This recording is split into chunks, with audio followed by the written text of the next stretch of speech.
Le 8 janvier, le gouvernement a pris un arrêté qui fixe le prix du poisson pêché localement par les artisans, c'est-à-dire les pêcheurs, les pirogues. Et après un mois de sensibilisation, nous sommes passés dans des mairies, nous avons discuté avec les commerçants, nous avons discuté avec les associations de pêcheurs, nous avons discuté avec des associations de mareyeurs. Il était question aujourd'hui pour nous de faire ce qu'on appelle la surveillance du marché. La surveillance du marché, c'est voir si les prix fixés par le gouvernement dans l'arrêté sont appliqués. Et le constat, il est un peu divergent. Dans certains endroits, comme ici au Kapal, nous voyons qu'il y a un effort d'application des prix fixés par la Mercuriale. Mais dans d'autres marchés, au Lumi, nous avons été au Pont Nomba, les prix sont légèrement majorés. Et cela s'explique parfois par la longueur du circuit de distribution. Aujourd'hui, on achète du poisson qui vient de Port-Gentil. On achète le poisson qui vient de Lambaréné.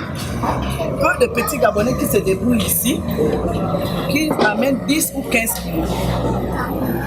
Donc nous achetons le poisson, ils nous vendent même le poisson à 3500 €. Voici vos prix. Les prix à l'achat à la pirogue. On a travaillé avec les pêcheurs et les prix sont validés, ils connaissent ces prix. Quand vous achetez, si un pêcheur vous vend à plus que ça, vous appelez la DGCC, 80-85 c'est gratuit. Comme ça, le pêcheur, lui, il est sanctionné, il n'est pas sanctionné. La chaîne de distribution aujourd'hui, elle est un peu longue, on va dire. Parce que vous avez d'abord le pêcheur qui apporte du poisson et selon les informations que nous avons, ce pêcheur remet le poisson à sa femme ou à un partenaire, une partenaire d'affaires et les commerçants qui vendent au marché n'ont pas accès directement à la pirogue. Et le combat du gouvernement aujourd'hui, c'est de permettre à tout commerçant de pouvoir accéder directement à la pirogue, aller revendre le produit sur le marché, ce qui simplifie la chaîne de distribution et ce qui permet de respecter les prix de l'arrêté. Comme vous le savez, l'arrêté fixe deux prix. Il y a le prix d'achat à la pirogue et il y a le prix de vente dans les marchés.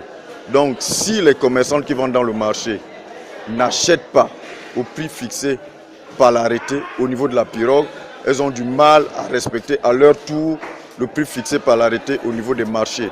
Nous avons quand même des écarts significatifs.